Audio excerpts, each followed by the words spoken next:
तारीख थी 5 सितंबर 2024। CNN को इंटरव्यू देते हुए विनीसियस जूनियर ने यह कह दिया कि 2030 तक अगर स्पेन अपनी रेसिज्म की प्रॉब्लम को लेके यहाँ पर इंप्रूवमेंट नहीं करता तो उसको यहाँ पर 2030 के वर्ल्ड कप की दावेदारी से स्ट्रिप ऑफ कर देना चाहिए। ये इतना गहरा था और इतना सडन था, वो भी उस टाइम पे जब रियल मैड्रिड सैंटियागो बर्नाब्यू में वर्ल्ड कप का फाइनल करवाना चाहती है। हालांकि यहाँ पर इसको लेके बहुत बड़ा बैकलैश यहाँ पर विनीसियस को देखने को मिला through out the Spain country obviously, लेकिन यहाँ पर फिर बहुत जल्दी रियल मैड्रिड के एक लेजेंड डैनी कार्वाहाल ने, जो कि उनके टीममेट भी है, उन्होंने ये काउंटर करा कि स्पेन कोई रेसिस्ट कंट्री नहीं है और विनीसियस ने यहाँ पर जजमेंट करने में थोड़ी गलती कर दी। समझ रहे हो तुम इस चीज को कि यहाँ पर रियल मैड्रिड जिस प्लेयर का, जिसका ब्रांड एम्बेसडर, जिसका फेस विनीसियस जूनियर है, उसने उसी क्लब के देश को यहाँ पर कटघरे में खड़ा कर दिया। जिस प्लेयर के साथ उसने पिछले 3-4 सालों में 2 UCL, 2 ला लीगा और पता नहीं कितने मैचेस जीते हैं और कितने खेले हैं, उसको आज कहीं ना कहीं इस मुद्दे ने आमने सामने लाकर खड़ा कर दिया। बट एक ये इंसिडेंट नहीं था जिसने इन दोनों को आमने सामने लाकर खड़ा कर दिया। रेसिज्म का और विनीसियस का ये मामला कहीं ना कहीं और बहुत गहरी लाइन बना देता है, बहुत लंबा एक डिवीजन क्रिएट कर देता है उन लोगों में जो विनीसियस को एक रेवोल्यूशनरी मानते हैं रेसिज्म की फाइट के अगेंस्ट, और एक वो जो विनीसियस को मानते हैं। Why Vinicius Junior is the most hated player in football? अब अगर साल 2021 से अब तक की, अभी इस मोमेंट तक की बात करें तो लगभग 20 से ज्यादा ऐसे इंसिडेंट हो चुके हैं जहां पर विनीसियस के साथ रेसिज्म हुआ है। ये वो इंसिडेंट के मैं नंबर बता रहा हूं जो कि रजिस्टर्ड है या फिर इंटरनेशनल मीडिया के सामने इसकी बात हुई है। खैर आज के टाइम पे तो अगर विनीसियस के साथ कोई सा भी रेसिज्म का इंसिडेंट होता है या फिर ला लीगा में होता है तो कहीं ना कहीं यहाँ पर मामला बहुत जल्दी तूल पकड़ लेता है। अब चाहे यहाँ पर 2021 की बात करें जब एल क्लासिको में विनीसियस जूनियर को एज ए सब्स्टिट्यूट लाया गया था, तो उस टाइम यहाँ पर किसी एक फैन ने उसको कहा था। इसके साथ ही सितंबर 2022 में एल चिरिंगिटो के यहाँ पर काफी पॉपुलर और काफी रिस्पेक्टेड रेप्यूटेड जर्नलिस्ट ने यह कह दिया कि भाई विनीसियस को अगर सांबा ही करना है तो भाई ब्राजील में जाके करे। भाई यहाँ पे सांबा करने का क्या मतलब बनता है? उन्होंने कहा कि यहाँ पर अपने टीममेट्स और ऑपोजिशन प्लेयर जो टीम के प्लेयर्स हैं उसको रिस्पेक्ट करते हुए डांस वांस नहीं चलेगा यहाँ पर। और तुमको पता है कि ब्राजीलियन प्लेयर्स का डांस वांस का बहुत हवा भी कटा था। इसके बाद यहाँ पर उन्होंने कहा कि अगर ये बंदरों वाली हरकत करनी है तो आप ब्राजील में जाके करें। इसके बाद अगेन उन्होंने अपोलोजाइज किया और बाद में हवा भी कटा। इस पे विनीसियस जूनियर ने सोशल मीडिया पे पब्लिक भी किया। इसके बाद यहाँ पर 2023 की बात करें जनवरी की, जब मैड्रिड डर्बी होता है, तो ये तो बहुत इनफेमस एक दिन था जब यहाँ पर विनीसियस जूनियर के फेस में एक डॉल को ब्रिज से लटका दिया गया और उसके बाद 4 लोगों को यहाँ पर अरेस्ट भी किया गया। एक यहाँ पर 4 साल की सजा भी सुनाई दी। लेकिन इसके बाद ये मामला इतना ज्यादा इंटरनेशनली सबके सामने आता है, ट्रेंड पे आता है और विनीसियस जूनियर को लेके यहाँ पर कहीं ना कहीं 2 राय बन रही थी।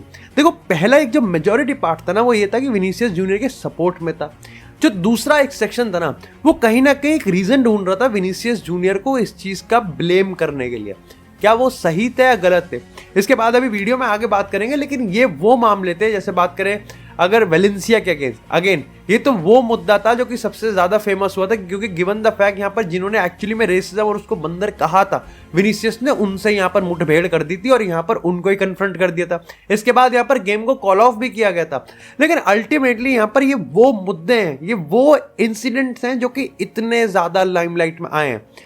इसके बाद यहाँ पर विनीसियस ने एक बार फिर से सोशल मीडिया पे अपना जो एक्सप्लेनेशन है और अपना जो स्टैंड है वो क्लियर करा है। इसके बाद ला लीगा के जो जेवियर तेबस है, प्रेसिडेंट है, उन्होंने उल्टा विनीसियस को लपेट लिया। उन्होंने कहा कि भाई ला लीगा को और स्पेनिश कल्चर को यहाँ पर इंसल्ट करने की कोई जरूरत नहीं है और उन्होंने एक तरीके से रेसिज्म को इग्नोर कर दिया।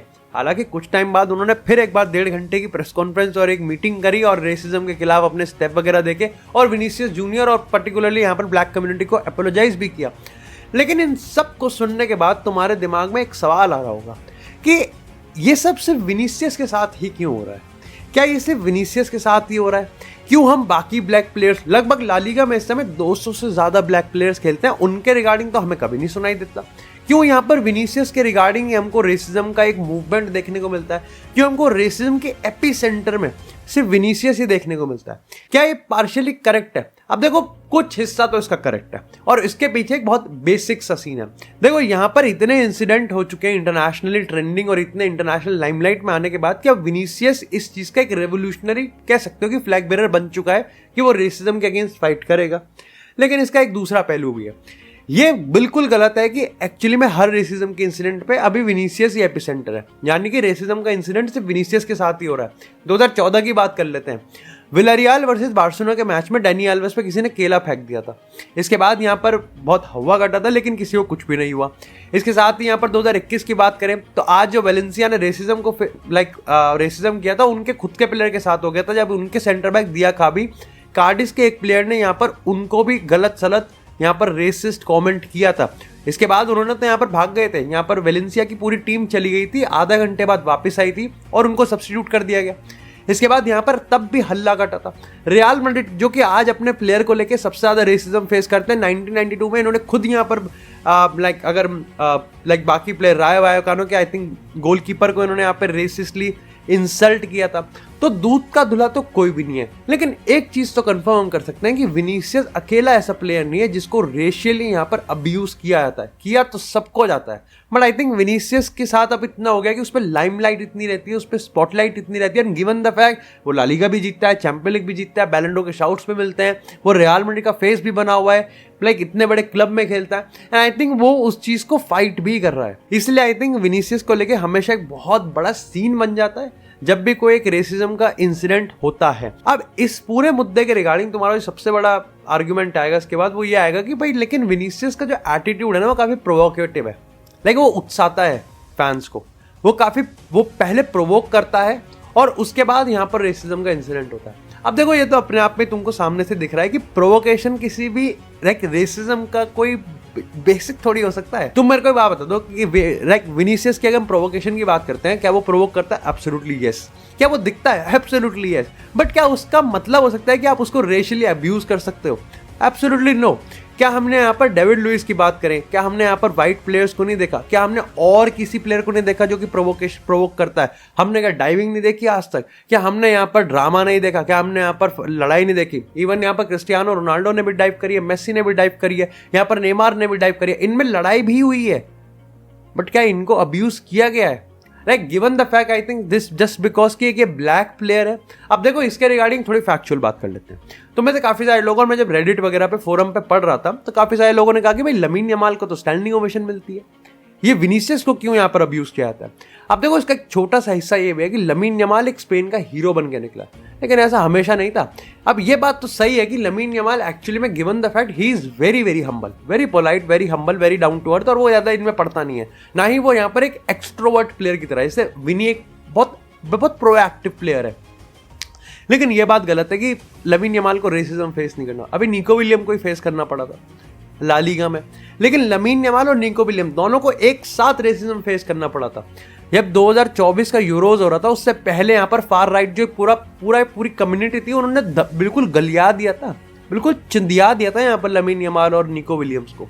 वो तो बाद में जब यहाँ पर इन्होंने अपनी पार्टनरशिप दिखाई और पूरे इंटरनेशनल व्यूअर्स और पूरे दुनिया के सामने इन्होंने जब अपना जलवा दिखाया, उसके बाद यहाँ पर जब उनसे पूछा गया कि भाई आप जब सबका मुंह आपने बंद कर दिया है तो आप रेसिज्म के खिलाफ यहाँ पर आपका क्या जवाब है? जब आपको वो लपेट रहे थे, जब आपको गलिया रहे थे, तब लमीन यमाल ने अपने एक इंटरव्यू में ये चीज़ पे आंसर करते हुए कहा कि ये वर्थ इट ही नहीं है, इन पर बात करना वर्थ इट नहीं है, क्योंकि मेरे को और मेरे एजुकेशन और मेरी वैल्यूज़ मेरे को पता है, मैंने निको विलियम से बात करी है, उस पर बात करने का कोई मतलब नहीं बनता। तो ये बात तो गलत है कि लमीन यमाल को भी रेसिज्म फेस नहीं करना पड़ा।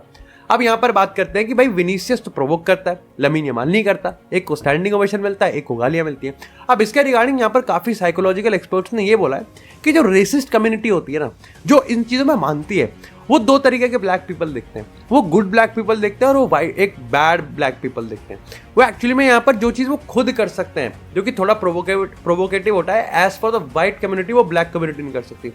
For example Zlatan Ibrahimovic black होता तो वो जो आज उसका ऑरा है, क्या सोशल मीडिया और आज की दुनिया वो ऑरा बनने देती? आज एमिलियानो मार्टिनेज जो हरकत करता है, अगर एमिलियानो मार्टिनेज एक ब्लैक गोलकीपर होता तो क्या वो एक कर सकता? और क्या यहाँ पर वो वर्ल्ड कप के उस ट्रॉफी के साथ यहाँ पर कर सकता था वो? I think this is the reason. यहाँ पर अगर ये एक कोई ब्लैक प्लेयर कर देता, व्हाइट प्लेयर करते, घुल के करते।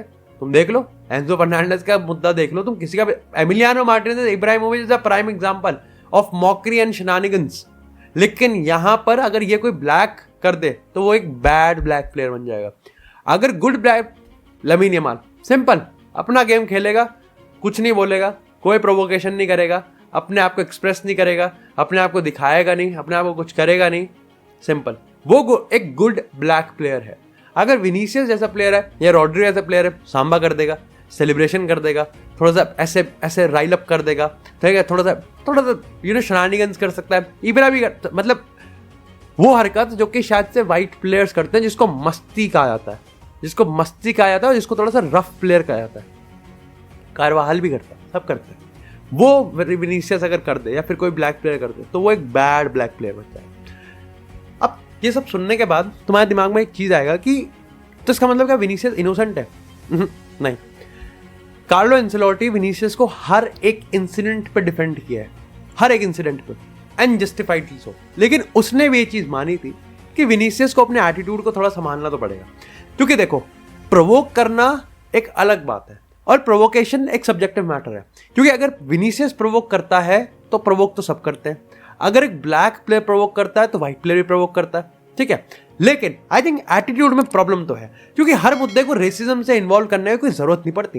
As a Real Madrid fan, as a player, जो एज अ लाइक बंदा जो कि विनीसियस को मानता है कि भाई वो इस समय दुनिया का one of the best players है, लेकिन वो प्रोवोक से बढ़ के उसका एटीट्यूड ऐसा है कि वो फालतू के फड्डे लेता है जिसका रेसिज्म से कोई लेना देना नहीं है। चाहे वो लड़ाई हो किमिच से, चाहे वो किसी और प्लेयर से लड़ाई हो, चाहे वो किसी छोटे से फाउल पे फिर उससे तू तड़ाक गाली गलौज करना या रेफरी से बकचोदी करना।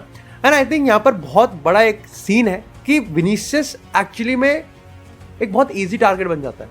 And again no justification for racism, लेकिन प्रॉब्लम ये है कि ये टीम को फिर नुकसान भी देता है। विनीसियस पे ऑलरेडी जो इतनी स्पॉटलाइट है और स्पॉटलाइट देता है। And the worst part about it is कि यहाँ पर विनीसियस एक अच्छी लाइट में नहीं आता। मेरे को लगता है कि हर एक फाइट, हर एक छोटा से छोटा आर्ग्यूमेंट विनीसियस उसको जिस स्केल पे ले जाता है उसकी जरूरत नहीं होती। And I think this is the problem कि आने वाले टाइम में अगर रियल मैड्रिड को एक फेस चाहिए और वो बना रहे हैं, अगर ब्राजील को एक फेस चाहिए, अगर इंटरनेशनल फुटबॉल को एक ब्लैक फेस चाहिए जो कि इतने टाइम तक नहीं था, अब फाइनली आ रहा है इस लेवल पर, Ballon d'Or, Champions League, La Liga, तो आई थिंक यहाँ पर विनीसियस को हम्बल तो होना पड़ेगा। ही इज एक्चुअली प्रोएक्टिव, और हम्बल ये नहीं कि यहाँ पर कोई रेसिज्म कर रहा है तो उसके साथ वो चुप बैठेगा, नहीं। And I think it is because कि उसको ये दिखाना पड़ेगा that he is fighting for a good cause, और उसको अपने प्ले स्टाइल से, अपने एटीट्यूड से यहाँ पर ऑपोजिशन की टीम को भी अपने साथ लेना पड़ेगा कि वो भी ताली बजाए, और वो भी यहाँ पर जब टीम टनल में जाएगी ना तो वो भी यहाँ पर उनके साथ टनल में जाएंगे। And this part is actually missing कि यहाँ पर प्लेयर्स उस कॉज के लिए तो खड़े हैं विनीसियस से, लेकिन क्या वो उसको सही में रिस्पेक्ट करते हैं given his play style and given his attitude? ये बहुत बड़ा सब्जेक्टिव मैटर है। और प्रोवोकेशन में और उसके रेसिज्म से रिप्लाई में इससे चूतिया हरकत कुछ नहीं हो सकती।